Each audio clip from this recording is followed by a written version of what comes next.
ስለ ጋብቻ መታወቅ ያለባቸው 10 እውነታዎች። ውድ የዩቲዩብ ተከታታዮቻችን እንደምን ሰነበታችሁ? ዛሬም በሌላ ቪዲዮ ተመልሰናል። ቻናላችንን ሼር፣ ላይክ፣ ሰብስክራይብ እያደረጋችሁ ቪዲዮ እንድትከታተሉ እንጋብዛለን። ወደ ቪዲዮ። ስለ ጋብቻ መታወቅ ያለባቸው 10 እውነታዎች። ጋብቻ ለደካሞች አይሆንም። ጋብቻ ለመንፈስ ጠንካሮች፣ ለአስተዋዮች እንጂ ለደካሞች አይሆንም። ጋብቻ ማስተዋልን፣ ጥበብን፣ ትዕግስትን፣ ቁርጠኝነትን፣ ተአማኝነትን፣ ራስን መካድን የሚጠይቅ በመሆኑ ለደካሞች አይሆንም። አግብተው መሻታቸውን ለመፈጸም ደስተኛ ለሚሆን የሚያስቡ ሰዎች ይህ ደስታቸውን ይነጥቅባቸዋል። በብዙ መሰረት ውስጥ ነውና ትግሉ ደስታቸውን የሚነጥቅባቸው ደካሞች ብዙ ናቸውና። ሁለተኛ፣ ጋብቻ የደስታ ቦታ አይደለም። በጋብቻ ደስታ ለማግኘት የገባ ሰው ደስተኛ አይሆንም። ደስታ ከውስጥ እንጂ ከውጭ አይደለም። ደስታ የምንቀበለው ሳይሆን የምንፈጥረው ነው። ጋብቻ የደስታ ቦታ አይደለም። ደስታ ምርጫ ነው። በጋብቻ ውስጥ ስንኖር ሐዘንም ደስታም አለ። ስለሆነም ጋብቻ የሐዘንም የደስታም ቦታ አይደለም። ሶስተኛ፣ ጋብቻ አለመፋታት አይደለም።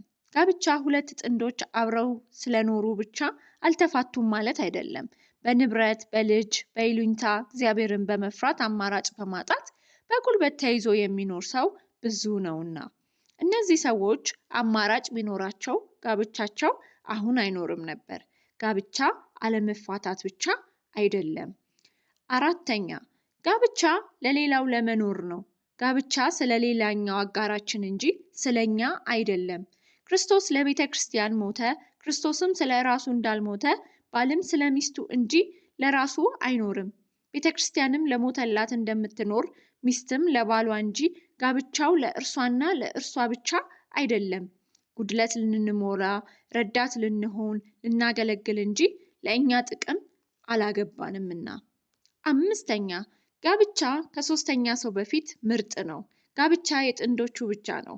ሁለት ብቻ ከመከሩበት ጠብና ፍቅራቸውንም በሁለታቸው እዛው ካለቀ ምርጡ ጋብቻ ነው። ሶስተኛ ሰው ማለትም ጓደኛ፣ ቤተሰብ፣ ሽማግሌ ወዘተ ከመግባቱ በፊት ጋብቻ ምርጥ ነው። ሶስተኛ ሰው ከገባበት በኋላ ግን ይለወጣል። ስድስተኛ፣ ጋብቻ መፋታት ነው። ጋብቻ ማግባት ብቻ ሳይሆን መፋታትም ጭምር ነው። የልጅነት፣ የወጣትነት፣ የምኞት ባልና ሚስቶቻችንን ፈተን አሁን ካገባናቸው አጋሮቻችን ጋር የምንኖርበት ነው። ጋብቻ ወንዱ የህልም ሚስቱን፣ ሴቷ የህልም ባሏን ፈታ የምትፈጽመው ጋብቻ የሰመረ ነው።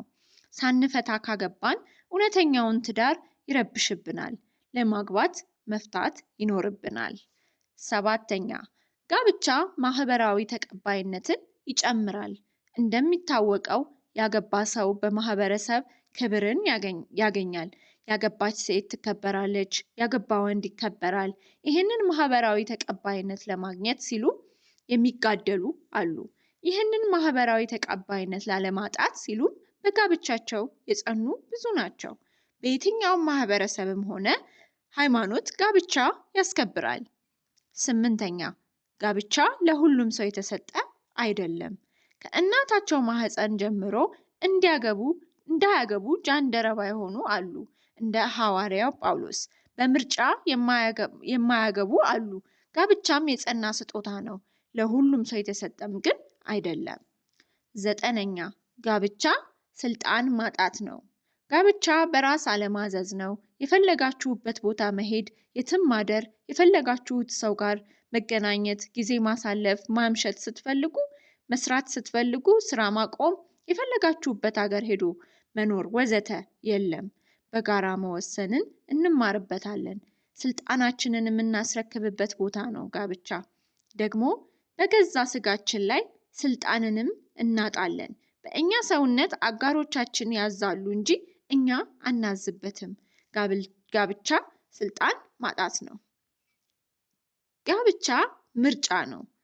የትዳር አጋራችን ምርጫ ስላጣ ብቻ አብሮን የሚኖር አይደለም። እኛም ምርጫዎች አሉን፣ ግን አሁን ያሉንን አጋሮች መርጠን እየኖርን ነው። ያገባናቸው ሰዎች ትክክለኛ ሰዎች ይሁኑ የተሳሳቱ ሰዎች ብቻ ምርጫዎቻችን ናቸው። ለምርጫችን ኃላፊነትን እንወስዳለን። ውድ የዩቲዩብ ተከታታዮቻችን ዛሬ ይዘንላችሁ የመጣነው ቪዲዮ ይህንን ይመስል ነበረ። ሼር፣ ላይክ፣ ሰብስክራይብ ማድረግ እንዳይረሳ። በቀጣይ እስከምንገናኝ መልካም ጊዜ